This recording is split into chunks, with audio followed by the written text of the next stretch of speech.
Hello again.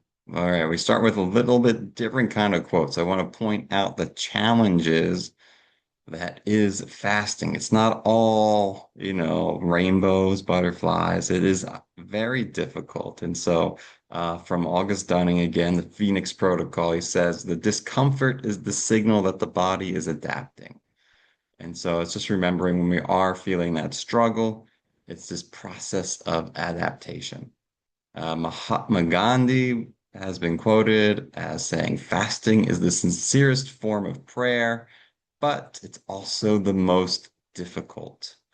And there is another person, seems to be cut off, but Thomas Morter, I gotta bring him back up. But fasting is not a punishment, but it is never easy. And he was a Catholic monk or a Trappist monk. And so I just recently completed a 5-day fast, and it was my hardest fast. And I was doing things out of protocol, testing some stuff, and it was very challenging. It was the hardest one I've ever done. So don't do as I did. You must have good preparation, prepare, have fasting salts or electrolytes ready. Only perform light exercise and make sure you refeed properly. And so for preparation, I was in Mexico. I was in Mexico City and then small mountain town in Mexico. And so I was eating street tacos and ice cream, some cookies, some crackers, and all of this keeps the insulin really high. It keeps you very far from ketosis. And so the closer you are to ketosis before entering a fast makes that transition so much easier. They call it like the ketosis flu when you're transitioning from glycogen or glucose and into using the fat and the ketones that you get from that.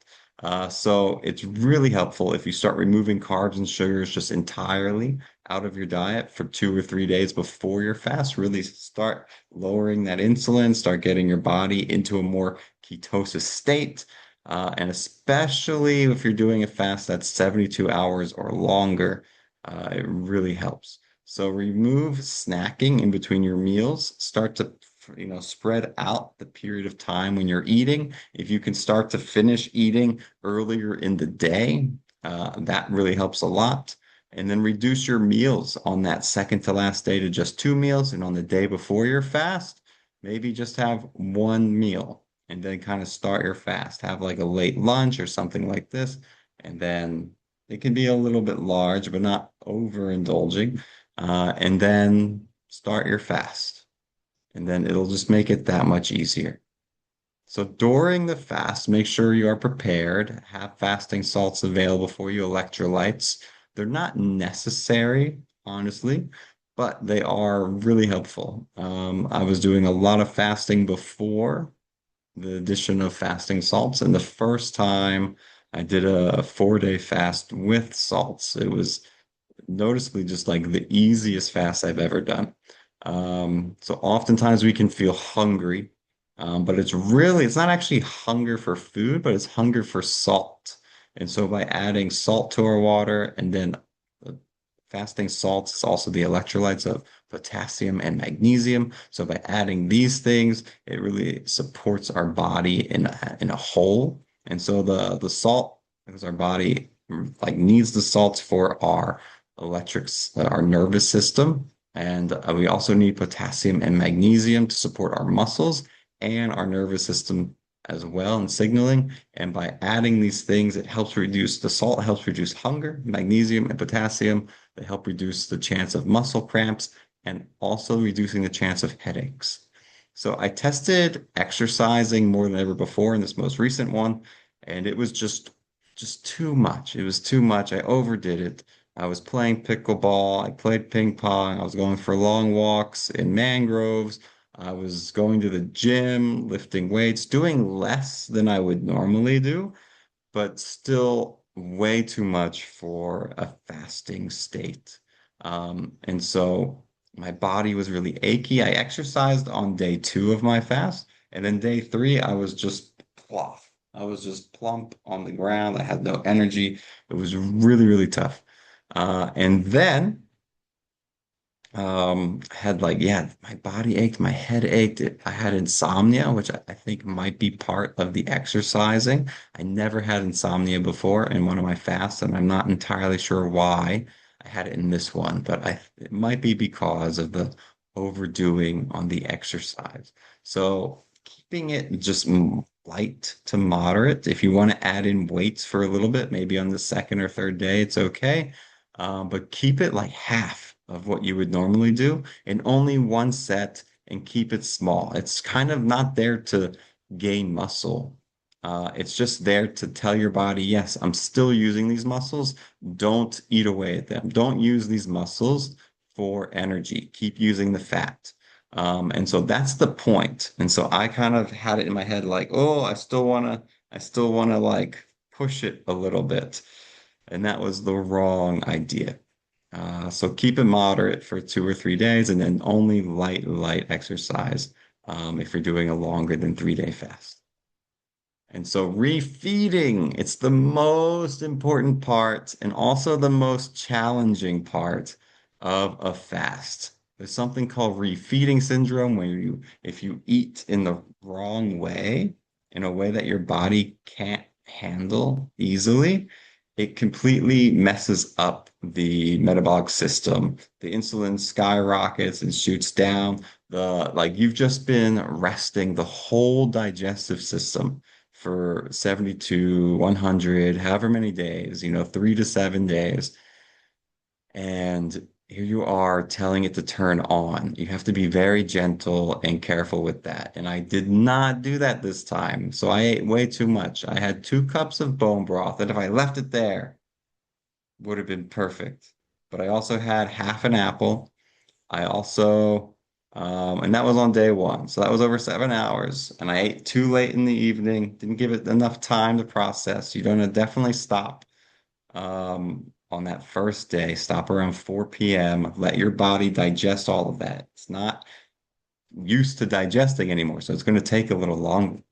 Um, and so I had these 2 cups of bone broth and I had this apple over the period of the day. And I thought that was okay, but it really messed me up. So next time I do this, I'm gonna keep it even more simple. Just do 1 cup of bone broth, 2 cups maybe.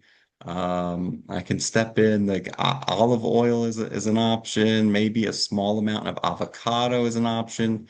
And even like a lesser amount, but even like apples are not the easiest thing to digest. So maybe even changing up what fruit. More melons are the easiest to digest. Watermelon is the highest in sugar, so don't highly recommend that.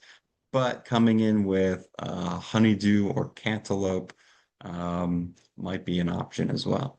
And then the next day, I had apple with peanut butter and also rice crackers with cream cheese and butter. And I also had a handful of tortilla chips because I just love the saltiness and the crunchiness of tortilla chips, which is terrible. What are you doing? Number one, processed foods. Number two, yeah, tortilla chips, processed foods. Adding the cream cheese, that's very challenging. That's a difficult thing to process as well.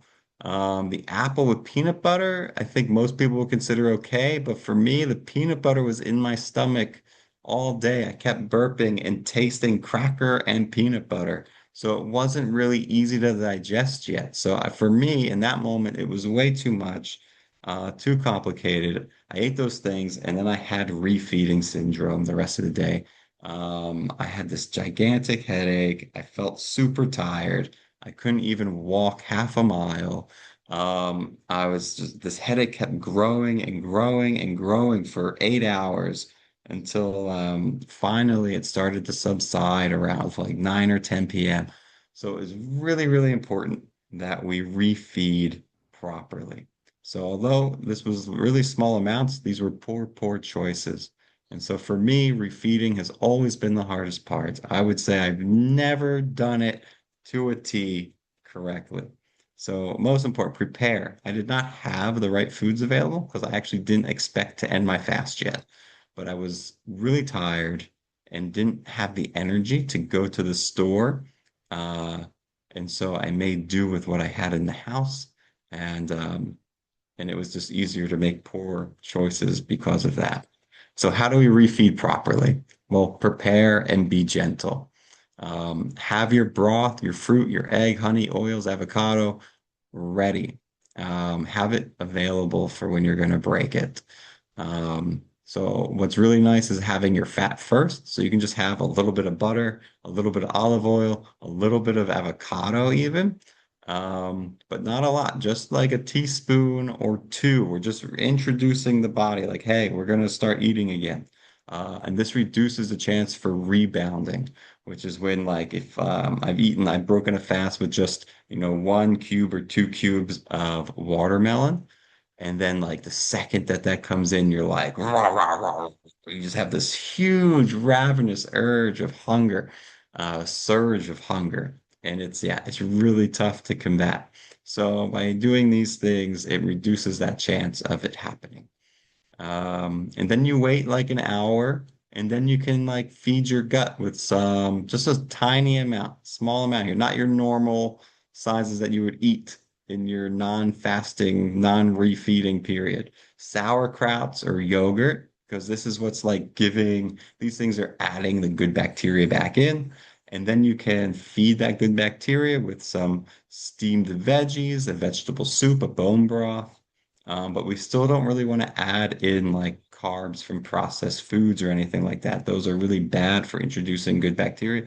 Processed foods are typically adding in bad bacteria, which is doubly bad when I'm eating those tortilla chips and the rice cakes. Rice cakes less so, but still, those tortilla chips and rice cakes are adding to the bad bacteria. And I just spent 5 days resetting my gut, and immediately I'm making it a toxic system again. And then we can build our body back up by adding in eggs, chicken, fish, and beef. And this promotes growth back into the body. So we want to be slow and take care for the first 2 to 3 days of refeeding. Refeeding should really be a little bit of a process. And in the beginning, we want to avoid, complicated foods like nuts. Personally, I stay away from nut butters and stay away from all processed foods. We don't want to add any of those in. We want to set our system, our gut health up with the right foundation, take care of ourselves. Our gut health, our gut biome is one of the key factors in our health, in our sickness, and our mental stabilities and our mental well-being. So we really want to take care of that gut. So refeeding made simple. If you've done like a 4+ day fast, then you want to take it even easier like this. Like day one, start with that butter or ghee, olive oil, or avocado. Wait an hour, and then you can add in maybe a bite of fruit if you want, or broth, vegetable broth, or bone broth, and just small amounts. Like the fruit, really just maybe over 2 hours. You can start with just a bite or two of that and give it another hour, and then you can maybe finish the rest of the fruit or just eat half of it, depending on what you're eating. But really take it easy. You'll feel so much lighter and so much better, and you won't have to deal with that refeeding syndrome. I personally never experienced that before, and that was miserable. So yeah, take care, be careful. And then on day two, add in the sauerkraut or yogurt, um, and then you can add in your steamed veggies or just regular veggie or bone broth. And then on day three, add in the meat, the eggs, the fish, beef, or chicken.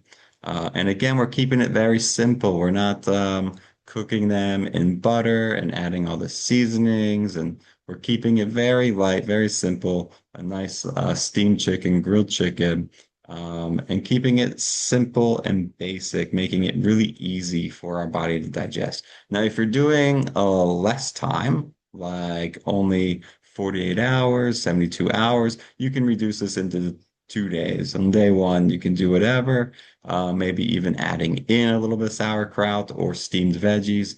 Again, small amounts here, not your typical serving sizes you would eat when you're not in a refeeding mode.